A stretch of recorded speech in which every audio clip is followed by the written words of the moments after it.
Welcome back, everyone. Today, another shocking video and another embarrassment to US politics. We have US Senator Chris Van Hollen asking three pretty basic questions to US Representative and Chair of House Republican Elise Stefanik.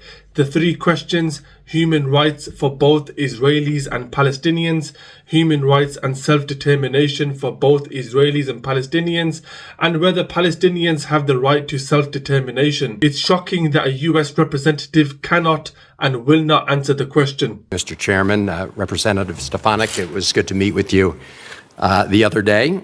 We discussed many of the important issues you will face at the United Nations.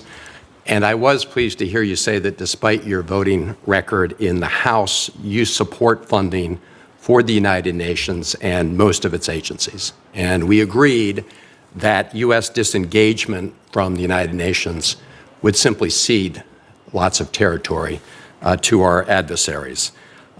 Sadly, President Trump's decision to leave the World Health Organization will do just that. I believe it will make us less safe. Viruses don't respect national boundaries. Also, much false information has been spread about UNRWA this morning. I simply urge all my colleagues to go read the U.S. intelligence assessment of UNRWA, an organization that Cindy McCain, the head of the World Food Program, has described as, quote, indispensable. One issue that you will immediately face at the UN are discussions and resolutions regarding the ongoing conflicts in the Middle East. And I associate myself with Senator Rosen's comments about the importance of enforcing UN Security Resolution 1701, along with other UN Security Council resolutions. Like you, I've met with the hostage families, many of them, and I commend President Trump and Special Middle East Envoy Steve Witkoff for the role they played in finally securing the agreement to release the hostages and enter into a ceasefire.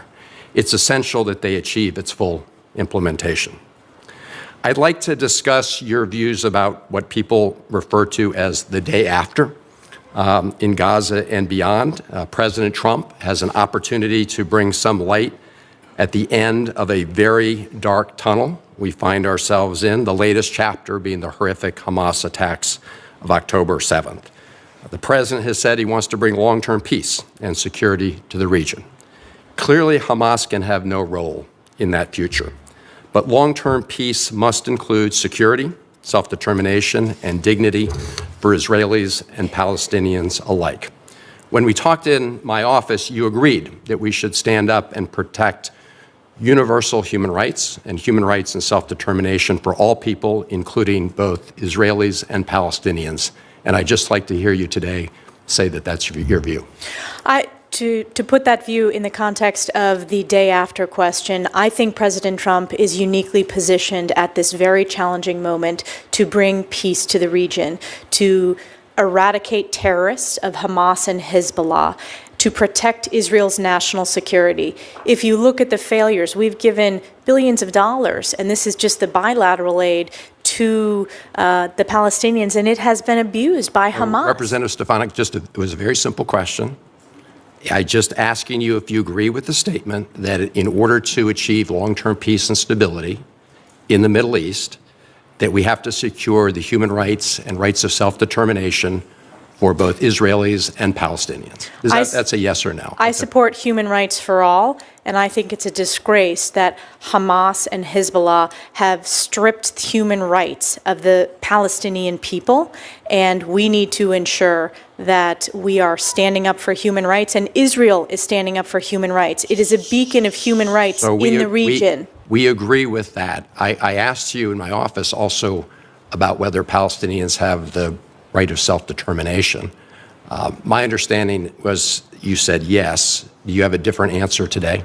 That was not the direct question that we discussed. I said the Palestinian people... You believe that Palestinians have the right of self-determination? I believe the Palestinian people deserve so much better than the failures that they've had from terrorist leadership. It's just a pretty simple question. And I believe we need peace in the region. Of course they deserve human rights. So I want to ensure that, number one, we bring the hostages home. So do all of us. Representative Stefanik, let me just ask you. I have 30 seconds left. I'm rarely surprised by answers in my office, but I did ask you whether you subscribe to the views of Finance Minister Smotrich.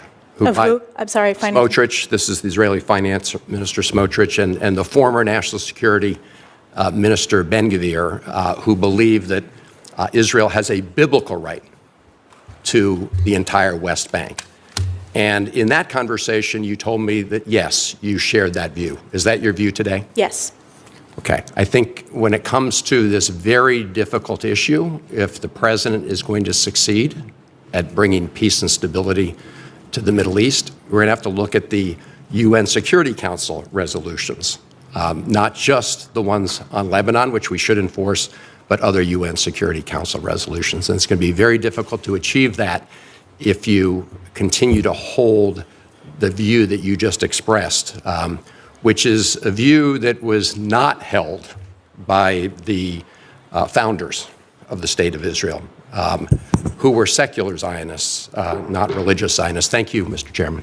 Universal rights including Israelis and Palestinians. She begins to talk out of her backside. Senator then repeats the question and she categorically refuses to answer a yes or no question. A very basic question that doesn't require a lot of intelligence, yet she seems to be really struggling. However, she very easily subscribes to the idea and agrees with the likes of Ben-Gvir, who has made a number of inflammatory remarks about the Palestinian people.